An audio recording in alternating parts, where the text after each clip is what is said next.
പ്രധാനപ്പെട്ട ഒന്ന് രണ്ട് ക്വസ്റ്റ്യനും കൂടെ പഠിക്കാം. Calculate all angles of the triangles A B C and O B C. അപ്പോൾ തന്നിരിക്കുന്ന ഫിഗറിനകത്ത് എ ബി സി എന്ന് പറയുന്ന ട്രയാങ്കിളിൻ്റെ 3 ആംഗിളും ഒ ബി സി എന്ന് പറയുന്ന ട്രയാങ്കിളിൻ്റെ 3 ആംഗിൾസും നമ്മൾ കണ്ടുപിടിക്കുക. ഇത് ഗിവൺ ഫിഗറാണിത്. ഇവിടെ ആംഗിൾ ബിയുടെ തന്നെ കാണാൻ പറ്റും. ഇവിടെ ബി 20 ആണ്, ഇവിടുത്തെ സിയുടെ ഈ കുഞ്ഞ് ആംഗിൾ 30 ആണ്. ഇത് രണ്ടേ നമുക്ക് തന്നിട്ടുള്ളൂ. ഒ ബി സിയുടെ 3 ആംഗിളും വേണം, എ ബി സിയുടെ 3 ആംഗിളും വേണം. ആ ഫിഗർ ഇങ്ങോട്ട് വരച്ചു. അപ്പോൾ ഇവിടെ നമ്മൾ ഈ ഒയും എയും കൂടെ കണക്ട് ചെയ്യുകയാണ്. അപ്പോൾ എപ്പോഴും ഓർത്തോണം, അത് കണക്ട് ചെയ്താൽ മാത്രമേ നമുക്കിത് കണ്ടുപിടിക്കാൻ പറ്റുള്ളൂ.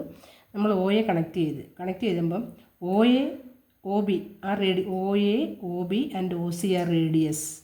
അതുകൊണ്ട് ഒ എ ബി എന്ന് പറയുന്ന ട്രയാങ്കിളും ഒ എ സി എന്ന് പറയുന്ന ട്രയാങ്കിളും ഐസോസെലസ് ആണ്. ഐസോസെലസ് ട്രയാങ്കിളിൻ്റെ സ്പെഷ്യാലിറ്റി എന്താണ്? Base angles are equal.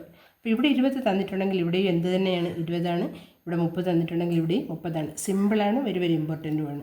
അപ്പോൾ ഇത് 20 ആണ്, അപ്പോൾ ഇതും 20 ആണ്. റീസൺ എന്ന് പറയുന്നത് O A O B and O C are radius. അപ്പോൾ ഒ എ ബി എന്ന് പറയുന്നതും ഒ എ സി എന്ന് പറയുന്നതും ഐസോസെലസ് ട്രയാങ്കിൾസ് ആണ്. ആൻഡ് ബേസ് ആംഗിൾസ് ഈക്വലാണ്. 20 ആണെങ്കിൽ ഇവിടെയും 20, ഇത് 30 ആണെങ്കിൽ ഇവിടെയും 30. അപ്പം നമ്മളിത് കണ്ടുപിടിച്ചപ്പോൾ ഈ ആംഗിൾ നമുക്ക് കിട്ടി. ആ എ എന്ന് പറയുന്ന ആംഗിൾ 30 + 20 = 50 ആണ്. അല്ലേ, 50 കിട്ടി. ഇത് 50 ആണ്. സെൻട്രൽ ആംഗിൾ ഇരട്ടി ആയിരിക്കുമല്ലോ, കാര്യം സെൻട്രൽ ആംഗിളിൻ്റെ ഹാഫ് അല്ലേ ഇത്. അപ്പോൾ ഇത് 100 ആയിരിക്കും. ഓക്കെ, അപ്പോൾ നമുക്ക് 100 കിട്ടി. ഇനി എന്താ? ഒ ബി സി എന്ന് പറയുന്നത് എന്ത് ട്രയാങ്കിളാണ്?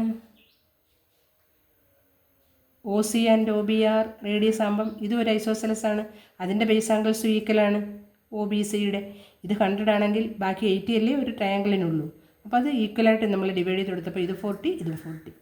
അപ്പോൾ എല്ലാ ആംഗിളും നമ്മൾ കണ്ടുപിടിച്ചു. Angle A 30 + 20 50, angle B 40 + 20 60, angle C 40 + 30 70. മൂന്നൂടെ ആഡ് ചെയ്യുമ്പോൾ നമുക്ക് 180 കിട്ടുകയും ചെയ്തു. അപ്പോൾ അത് കറക്റ്റാണ്. ഇനി ഒ ബി സിയിൽ ആംഗിൾ ഒ എന്ന് പറയുന്ന 100 നമ്മൾ കണ്ടുപിടിച്ചു. ബി 40 ആണ്, സി 40 ആണ്, അത് 180 കിട്ടി. സാധാരണഗതിയിൽ ചോദിക്കുന്നൊരു ക്വസ്റ്റ്യനാണ്, ഇമ്പോർട്ടൻ്റ് ആണ്. ഇനി ഇവിടെ ഒരു സെക്കൻഡ് ക്വസ്റ്റ്യൻ തന്നു. അതുപോലെ തന്നെ ഒരു ഗിവൺ ഫിഗർ തന്നിരിക്കുന്നു. അതിന് പകരം വേറെ 2 ആംഗിളാണ് തന്നെ. ഇവിടെയും നമ്മുടെ ജോലി ഒയെ നമ്മൾ കണക്ട് ചെയ്തപ്പം നമുക്ക് എന്ത് കിട്ടി? ഐസോസെലസ് ട്രയാങ്കിൾസ് കിട്ടി. ഇത് 30 ആണെങ്കിൽ ഇതും 30 ആണ്, ഇത് 30, ഇത് 30, ഇത് രണ്ടെണ്ണം നമുക്ക് കിട്ടി. ഇത് 40 ആണ്. ഇത് 40 ആണെങ്കിൽ ഇതും എത്രയാണ്? 40 ആണ്. ഇത് അവർ തന്നിട്ടുണ്ട്. ഇത് 40 തന്നിട്ടുണ്ട്. അപ്പോൾ ഇത് 40 ആണ്. ഇത് 40, ഇത് 40. ഇനി ഇത് 40യും ഇത് 40യും ആണെങ്കിൽ ഇത് രണ്ടും കൂടെ 80. അപ്പോൾ ഇത് 100 ആയിരിക്കുമല്ലോ ഉറപ്പായിട്ട്. മനസ്സിലായോ? ഇത് 40 തന്നിട്ടുണ്ട്, അപ്പോൾ ഇതും 40 ആണ്. 40 + 40 80. ഈ ഒ ബി സി ട്രയാങ്കിളിൻ്റെ ബാലൻസ് 100 ആണ്. നമ്മൾ സെൻറ്ററിൽ വരുന്നത്. സെൻറ്റർ 100 ആണെങ്കിൽ ഇവിടെ വരുന്നത് എത്രയാണ്? നേരെ ഹാഫ് 50 ആണ്. 30 നമ്മൾ കണ്ടുപിടിച്ചു, അപ്പോൾ ബാലൻസ് 20 ഇവിടെ കൊടുത്തു. അപ്പോൾ ഇത് 50 ആയി. ഇത് 20 ആണെങ്കിൽ ഇതും എത്രയാണ്? 20. ഓക്കെ, ഒന്നുകൂടെ പറയാം. 40 തന്നിട്ടുണ്ട്. O B and O C are radius isosceles. ഇത് ബി 40 ആണെങ്കിൽ ഇതും 40. ഇത് 30 തന്നിട്ടുണ്ട്. കണക്ട് ചെയ്തപ്പം O A and O C are radius. ഇത് 30 ആണെങ്കിൽ ഇതും 30 ആണ്. ഇനി 40 + 40 80, ബാലൻസ് 100 ആയിരിക്കും സെൻറ്ററിൽ വരുന്നത്. Okay, total 180 degree. 100ൻ്റെ പകുതി 50 ആണ്. 30 കണ്ടുപിടിച്ചു, അപ്പോൾ ബാലൻസ് ഇവിടെ 20 കൂടെ കൊടുക്കുമ്പോഴേ ഇവിടെ 50. 20 ആണെങ്കിൽ ഇതും എത്രയാണ്? 20. നമ്മൾ ആഡ് ചെയ്തു. എ എന്ന് പറയുന്ന ആംഗിൾ 50 കിട്ടും.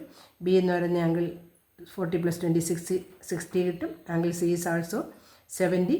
അതുപോലെ ഒ ബി സിയിൽ angle O 100, angle B 40, angle C 40. രണ്ടും നമ്മൾ കണ്ടുപിടിച്ചു.